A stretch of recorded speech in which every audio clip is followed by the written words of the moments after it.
और मैं यही कहूँगा बांकीपुर की जनता के लोगों से कि आपने मुझे एक अपने अनुज के रूप में, भाई के रूप में जो आशीर्वाद दिया है, मेरा छोटा भाई नीरज सिन्हा भी उसी विश्वास और आशीर्वाद के साथ काम करेगा। बांकीपुर वो क्षेत्र है जिसने न सिर्फ पटना को बल्कि देश की राजनीति को एक नया शीर्ष नेतृत्व दिया है। जी हाँ, इसी बांकीपुर विधानसभा सीट का लगातार प्रतिनिधित्व करने वाले और इलाके के रग-रग से वाकिफ नेता नितिन नबीन आज भारतीय जनता पार्टी के राष्ट्रीय अध्यक्ष की कमान संभाल रहे हैं।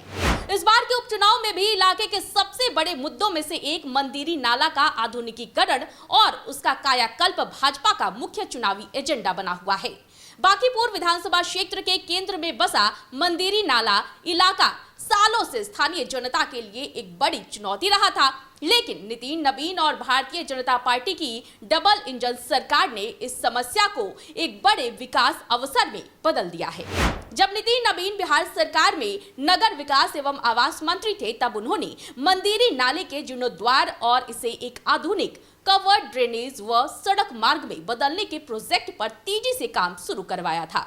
आज जब नितिन नबीन देश की सबसे बड़ी पार्टी यानी कि भाजपा के राष्ट्रीय अध्यक्ष जैसी बड़ी भूमिका में हैं, तब भी बांकीपुर और मंदिरी इलाके के विकास कार्यों के प्रति उनका और पूरी भाजपा का संकल्प पूरी तरह से अडिग है। बांकीपुर उपचुनाव को लेकर खुद राष्ट्रीय अध्यक्ष नितिन नबीन ने साफ तौर पर कहा है कि बांकीपुर उनका सिर्फ चुनावी क्षेत्र नहीं बल्कि उनका अपना घर और परिवार है। इस क्षेत्र को उनके पिता स्वर्गीय नबीन किशोर प्रसाद सिन्हा ने अपने संघर्षों से सींचा था और उसी विरासत को नितिन नबीन ने सड़क, पानी, बिजली और आधुनिक सॉलिड वेस्ट मैनेजमेंट जैसे बड़े कार्यों से आगे बढ़ाया है। मंदिरी नाले का आधुनिकीकरण इसी विकासवादी सोच का एक बड़ा उदाहरण है, जिसने इस पूरे इलाके की सूरत ही बदल दी है। अब जब नितिन नबीन राष्ट्रीय स्तर पर बड़ी जिम्मेदारियां संभाल रहे हैं, तो भाजपा ने बांकीपुर के विकास की इस रफ्तार को बनाए रखने के लिए स्थानीय प्रत्याशी नीरज कुमार सिन्हा को मैदान में उतारा है। नितिन नबीन ने बांकीपुर की जनता को आश्वस्त किया है कि वे भले ही राष्ट्रीय अध्यक्ष की हैसियत से पूरे देश को देख रहे हैं, लेकिन एक सांसद और इस मिट्टी के बेटे के रूप में भी बांकीपुर और मंदिरी नाला क्षेत्र के बचे हुए तमाम विकास कार्यों को सीधे मॉनिटर करते रहेंगे और दिल्ली से भी इसके लिए पूरा सहयोग सुनिश्चित करेंगे। बांकीपुर निश्चित रूप से बिहार का सर्वांगीण विकास वाला स्थान बनेगा।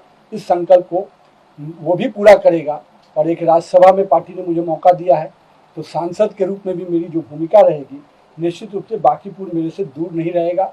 उसके विकास का संकल्प नितिन नबीन के साथ हमेशा रहेगा। भाजपा कार्यकर्ताओं और नेताओं का दावा है कि बांकीपुर में पिछले 2 दशकों से जो विकास का भरोसा कायम हुआ है, उसे जनता इस बार रिकॉर्ड मतों से जिताकर अपने लाडले नेता नितिन नबीन को एक शानदार तोहफा देने जा रही है। तो बांकीपुर और मंदिरी नाला क्षेत्र की तस्वीर साफ बयां करती है कि जब नेतृत्व जमीन से जुड़ा हो और नीयत साफ हो, तो दर्शकों पुरानी जो समस्याएं भी है वो हल हो जाती है। नितिन नबीन का बीजेपी के राष्ट्रीय अध्यक्ष पद तक पहुंचना और उसके बाद भी अपने क्षेत्र के विकास के लिए इस तरह समर्पित रहना बांकीपुर की जनता के लिए गर्व की बात है। अब देखना यह होगा कि विकास की इस निरंतरता को बांकीपुर की जनता उपचुनाव में कितना बड़ा समर्थन देती है। देखते रहें सच टॉक।